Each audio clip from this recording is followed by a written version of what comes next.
Komisyon ziyaretinden bir hafta sonra 2 Aralık'ta bizim İmralı'ya gidişimiz gerçekleşmişti. E, Komisyon ziyaretinin aslında önemi, komisyonun bizzat varlığının önemi hepimiz açısından biliniyordu. E, Türkiye'de çeşitli siyasi çevreler, Kürtler de dahil olmak üzere çok uzun süreler bu meselenin, Kürt meselesinin ve onun Kürt meselesinden kaynaklanan çatışma sürecinin çözümünde meclisin ana bir aktör olması gerektiği çokça dillendirilmişti. Esasen bu ziyaret de bu ihtiyacın ve bu gerekliliğin bir sonucuydu. Bu açıdan tarihsel önemdeydi. Kürt sorunundaki çatışmanın çözümünde komisyonun varlığı ve adaya yaptığı ziyaret kanımca meclisin kurulduğu günden bugüne almış olduğu en kıymetli inisiyatiflerden biriydi. En önemli kararlardan biriydi. Çünkü yaklaşık bir yılını tamamladığımız, içinde bulunduğumuz sürecin gelmiş olduğumuz aşamasında bu yaklaşık bir yıllık süreç bir yandan Sayın Öcalan'ın geliştirdiği çözüm önerileri, almış olduğu kararlar, yapmış olduğu açıklamalar, bir yandan devlet aklı diyebileceğimiz bir yaklaşımla bir karşılıklı görüş teatisi temelinde yürüyordu. Fakat geldiğimiz noktada sürecin daha hani beklenen sonuçlara, beklenen başarıya ulaşabilmesi için devlet aklının yanı sıra siyasi temsiliyetin ve toplumsal mutabakatın da eklenmesi gerekiyordu. Meclis ve komisyonun İmralı ziyareti bu süreci, bu bir yıllık süreci bu yönüyle siyasal temsiliyet boyutunu ortaya çıkarmış oldu. Bu açıdan önemlidir. Yani geldiğimiz aşama artık bir yönüyle sürecin hani geçiş süreci diye de tabir edebileceğimiz, bugüne kadar oldukça altyapısı örülen, fizibilitesi tamamlanan, tartışmalarının hem tarihsel hem sosyolojik hem kuramsal hem siyasal boyutlarıyla yürüdüğü, aynı zamanda bunun pratik adımlarının ortaya çıktığı, işte kongrenin toplandığı, fesih kararının alındığı, silah bırakma töreninin gerçekleştiği, bunu takip eden birçok pratik adımın gerçekleştiği bir süreçte, sürecin gerekliliği olan hukuksal aşamanın gündeme geleceği bir evredeyiz. Dolayısıyla komisyon raporuyla birlikte, komisyonun hazırlayacağı raporla birlikte meclisin gündemine gelecek olan çalışma ve ortaya çıkacak olan yasalar hukuksal aşamayı bir nevi hem başlatmış hem de bir başka evreye geçişi ifade etmiş olacak diye düşünüyorum. Sanırım bir önceki görüşmeydi. 3 Kasım 2025 görüşmesinde ortaya çıkan komisyonun raporuyla birlikte de somutlaşacak olan bu hukuksal aşama için Sayın Öcalan Kürt olgusunun ve isyanının hukuk yoluyla Cumhuriyete dahiliyeti gibi bir tespitte bulunmuştu. Bence bu tespit son derece önemlidir. Bu tespitin iki yönü var. Bir, Kürt olgusunun, bir de Kürt isyanının her ikisinin de hukuk yoluyla Cumhuriyete dahil edilmesi. Bunu böyle ikiye ayırarak düşünebiliriz. Şimdi bizim bir yıldır ağırlıklı üzerinde odaklandığımız mesele çatışma çözümü, yani Kürt isyanının, zaten hukuk dışında olan isyanın hukuka dahil edilerek çözülmesi meselesi. Bu süreçte meclis gündemine gelecek olan yasanın kapsamının Kürt isyanının hukuk dışılığını hukuka dahil etmek gibi bir işlevi var. Bunu tabii şöyle düşünmek gerekir. Bu hukuka dahiliyet meselesi Türkiye'de çok bazen çok genel ve soyut tartışılabiliyor. İşte evet, Türkiye'de çok sayıda Kürt mevcut asimilasyon politikalarıyla bütünleşerek kendi varlığını ya da kendi kimliğini ya da kendi kültürünü ya da kendi dilini herhangi bir şekilde öne çıkarmaksızın devlet kademelerinde, hukuk kademelerinde çeşitli pozisyonlar edinebildiler. Fakat bütün bir Kürt olgusunu temsil eden bir gerçeklik değildi bu. Kürtler içerisinde bir de varlığını, dilini ve kültürünü savunan, bunu çoğunlukla demokratik zeminlerde ve zaman zaman da işte bu son 50 yıllık çatışma sürecinde görüldüğü gibi hukuk dışına çıkarak ya da çıkarılarak ortaya koyan, isyan eden bir Kürt gerçekliği vardı. Son 50 yıllık süreç bu kapsamda çok ciddi sayıda insanın hukuk dışına çıkarılmasıyla sonuçlandı. Yani sadece hali hazırda dağdakiler için düşünmemek gerekir. Hali hazırda aktif örgütsel faaliyet içerisinde olanlar için düşünmemek gerekir. Aynı zamanda cezaevlerinde binlerce kişi var. Bu çatışma sürecinden kaynaklı yurt dışına çıkmış binlerce, belki on binlerce mülteci konumuna düşmüş insan var. Yine hali hazırda mevcut bu sorundan kaynaklı soruşturmalar ve kovuşturmalar yüzünden hukuki, idari, mali, cezai pek çok sorun yaşayan insan var. Dolayısıyla bu aşamanın esasen toplu bir biçimde, bütünlüklü bir biçimde çözüme ulaşması gerekir. Bunu Sayın Öcalan bu sürecin gerektirdiği, artık bunun adına kimi çevreler geçiş yasası, kimileri ara dönem yasası, değişik isimlendirmeler yapılıyor. Biz buna barış yasası da diyebiliriz. Sayın Öcalan da barış yasası diyebileceğimizi söylemişti. Bu yeni bir Türk ve Kürt yüzyılının önünü açacak bir yasa. Bu yasanın temel ilkeleri olarak aslında iki ana çerçeve, özgün olması ve bütünlüklü olması. İki temel prensip olarak aslında beklenti bu yöndedir. Özgün olmasından kastedilen şudur: çatışma sorunundan kaynaklanan hukuki problemleri bütün sonuçlarıyla ortadan kaldırmaya ehil bir yasa olması gerekir. Buna güç getirecek, bu kudretli bir yasa olması beklenir. Bütünlüklü olması, bu demin bahsettiğimiz çatışma sürecinden etkilenen bütün kesimleri herhangi bir ayrıma gitmeksizin, kategorize etmeksizin kapsayabilecek bir yasa olması gerekir. Bu iki özellik, bu yaklaşık 52 yıllık çatışma sürecinin siyaseten sonlandırılmasında atılacak en önemli hukuksal adım olur. Barış yasasının böylesi tarihsel bir niteliği olur. Ve tabii ki aynı zamanda bu barış yasasının çatışma süreci sonlandırılırken insanların hukuk dışına çıkarak ya da hukuk dışına çıkarılarak ifade ettiği ifade özgürlüğü ve örgütlenme özgürlüğü haklarının demokratik siyaset dahiline çekilmesi gerekir. Yani silahın yerini hukuk ve siyasetin alması gerekir.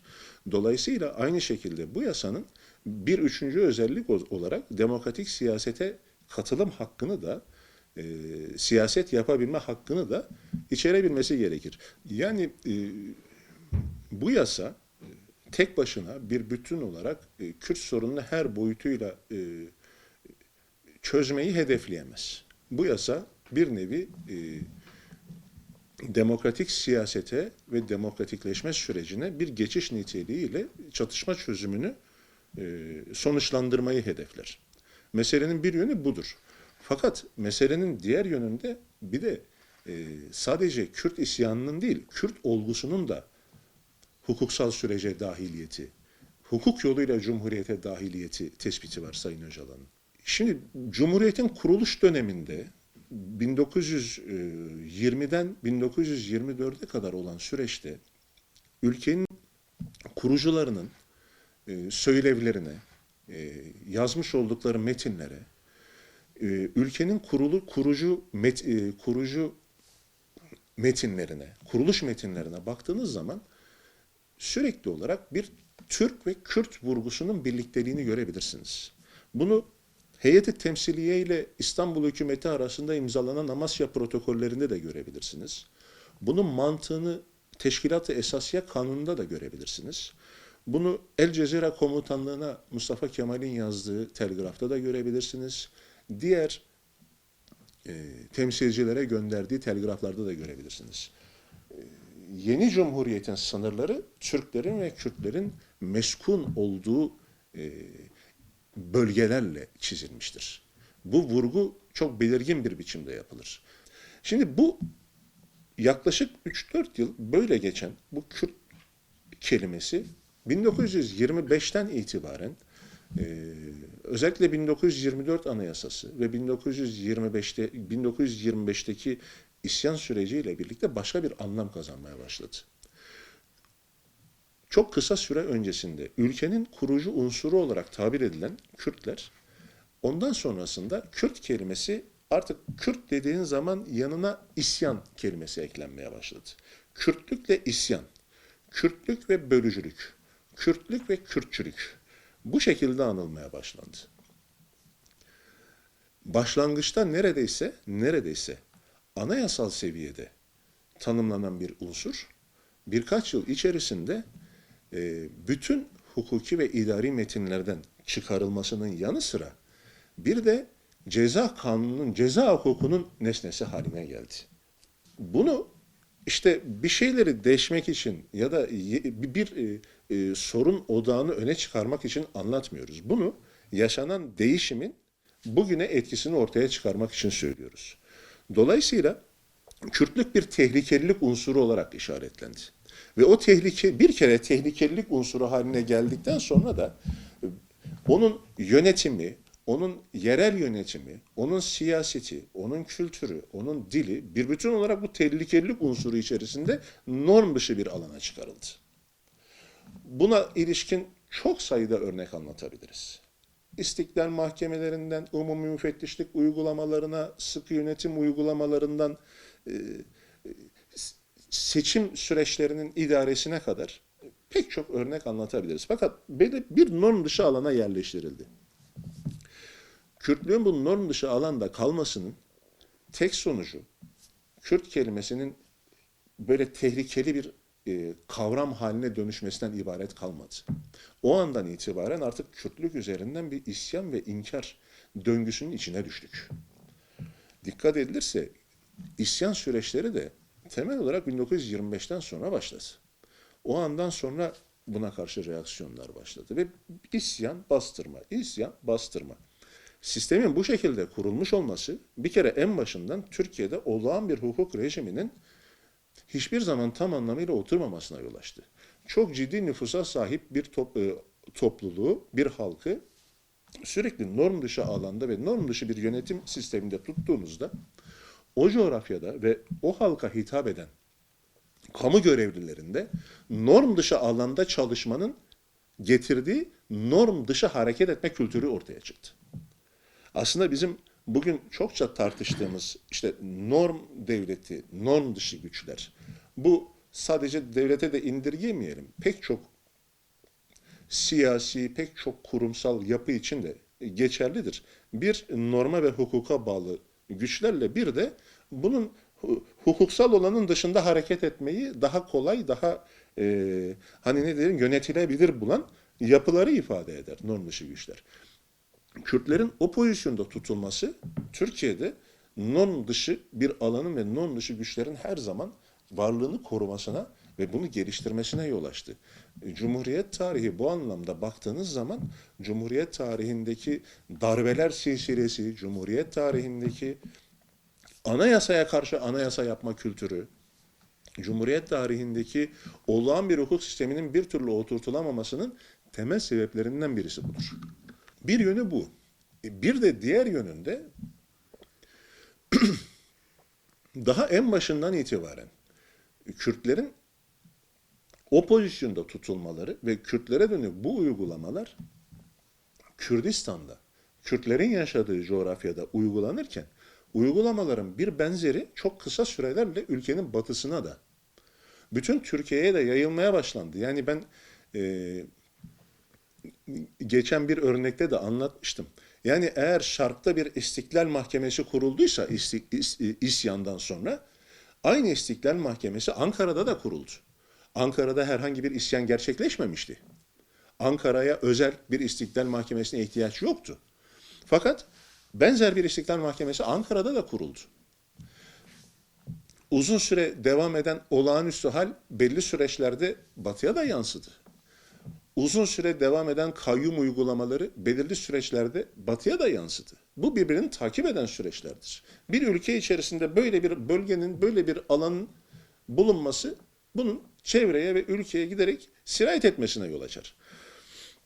Dolayısıyla Kürt olgusunun yasallık kazanması meselesinin sadece Kürt'e değil, Türkiye'de sadece etnisitelerle de tarif etmeyelim. Ülkedeki bütün inanç gruplarına, bütün topluluklara, ülkede hukuktan yararlanacak herkese katkısı olacak.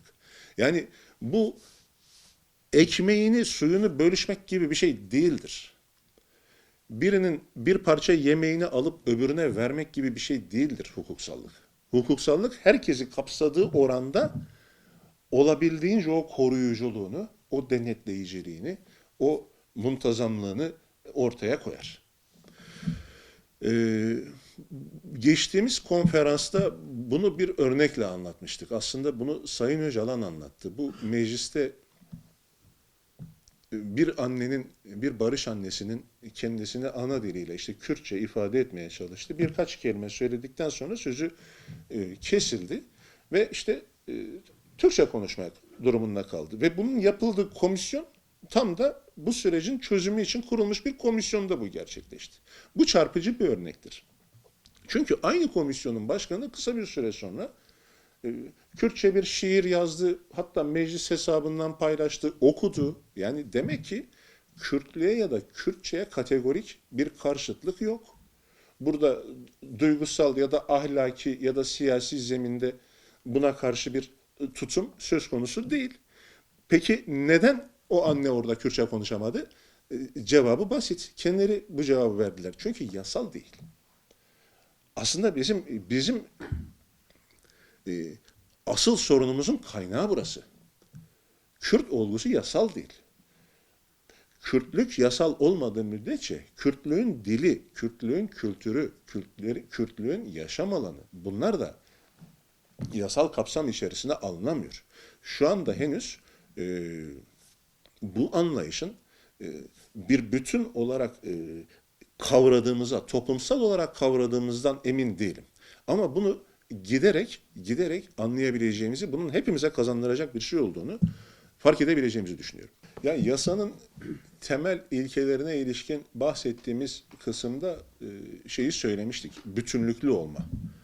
Esasen bütünlüklü olma ilkesi bunu ifade eder. Yani bu sorundan, çatışma sürecinden kaynaklı sorunları bir bütün olarak çözme evresindeysek ki ben buna her zamankinden daha yakın olduğumuzu düşünüyorum. Son derece bunun bunun gücünün ve bunun değerinin son derece iyi hissetmemiz gereken bir dönemde olduğumuzu da düşünüyorum. Çatışmadan kaynaklı bütün sorunları bütünlüklü çözerken çatışmanın özneleri olmuş insanları da herhangi bir ayrıma gitmeksizin hukuksal sorunlarını çözmekte fayda var. Bu son derece önemlidir. Son derece gereklidir. Çünkü nasıl ki sorunu kendi içerisinde kategorize ederek işte şu parçası şurada dursun, şu harfi burada dursun, şu cümlesi şurada dursun diyecek bir durumda değilsek, aynısı bir bütün olarak yasanın bu sorundan dolayı hukuk dışına çıkarılmış herkese dair bir gelecek vizyonu, hukuksal bir vizyon ve siyasi bir vizyon sunması gerekiyor. Bu önemlidir. Dolayısıyla o tip ayrım söylemlerinin çok doğru olmadığı kanısındayım. Ya öncelikle o konferansta aktarılan deneyimler önemliydi. Dünyadaki yaşanan bu deneyimlerden kuşkusuz yararlanıyoruz, ilham alıyoruz. Fakat şunun da altını çizmek gerekir. Biz Orta Doğu'dayız. Orta Doğu'da yaşayan bir ülke ve bir toplumuz. Dolayısıyla son derece atipik koşullarda ve kendine özgü bazı şeyleri geliştirmek durumundayız. Esasen hem bu coğrafyada birlikte yaşama geçmişimiz, hem yaşadığımız sorunun gelişme biçimi, gelişme evreleri, hem bu süreçlerin bizde yarattığı olgunluk ve deneyim, hem de gelecek vizyonunda fark ettiğimiz riskler, tehlikeler, bölgesel tehlikeler bizi bu konularda çok daha yaratıcı ve çok daha kendine güvenli, çok daha özgün olabilme gücünü sağladığı kanaatindeyim. Bu kendi sorunumuzu çözebilme yeteneğini gösterebileceğimizi düşünüyorum. Böyle bir algının en azından yaşadığımız bu bir yıllık süreçte esasen devleti temsil eden kesimlerde de benzer bir algının olduğunu görebiliyoruz. Bu tabii bu konferansta bahsedilen deneyimler çok yönlüydü. Çok fazla o sorunlar, yaşadıkları sorunları, yaşadıkları sıkıntıları, acemilikleri, deneyimsizlikleri bunları tabii paylaşmaları son derece kıymetliydi. Ciddi sonuçlar üretmiş. İşte Güney Afrika örneği, Kolombiya örneği gibi ciddi sonuçlar üretmiş örnekler de vardı. Bunlardan feyz alıyoruz. Bununla birlikte bizim bu ülkede özellikle Sayın Öcalan'ın geliştirmeye çalıştığı sürecin herkese kazandırmak, bir bütün olarak demokratik bir siyaset ve hukuk zeminini oluşturarak çok ciddi bir ivme kazandırmak, bu coğrafyaya ve bu ülkeye ciddi bir ivme kazandırmak gibi bir potansiyeli var. Bu potansiyel yani burada bunu şundan dolayı söylüyorum. Sadece mevcut bir sorunu çözmekten ibaret değil. Buradaki perspektifler. Bu sorunu çözerek aynı zamanda çok yeni ufuklara ve çok yeni gelişmelere, çok yeni adımlara kapı aralayan bir vizyon var ortada. Bir strateji var. Bunu en yalın haliyle şöyle de ifade edebiliriz. Bugün özellikle Orta Doğu'da en temel sorunlardan birisi toplulukların ister etnik ister inanç sebepleriyle, kimlik sebepleriyle birbirleriyle boğazlaşma, birbirleriyle hesaplaşma sorunudur. Oyunların büyük bir kısmı bunun üzerinden dönüyor ve yürütülüyor. Sayın Öcalan'ın bir arada yaşama ve birlikte yaşamaya dair geliştirdiği perspektif sadece Kürtle Türk'ü sınırlandıran bir perspektif değil.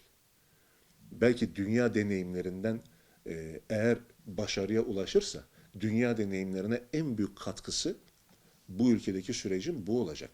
Ve bu süreci yürüten bütün aktörlerin, bütün öznelerin en büyük katkısı bu olacak. Hem bölgesel bir barışa hem bölgesel bir arada yaşama kültürüne dair çok önemli ve tarihsel bir gelişmeye kapı aralayacak kanaatindeyim. Siyasi partilerle yapılan görüşmeler siyasal ve toplumsal ihtiyaçtan kaynaklandı. Bu her zaman var olan bir ihtiyaç. Belirli periyotlarla bu diyaloğu sürdürebilmek çok önemli. Çünkü hani bahsettik ya, yani bu süreci yürüten aktörler var. İşte Sayın Öcalan var, devlet yetkilileri var, pek çok kesim var.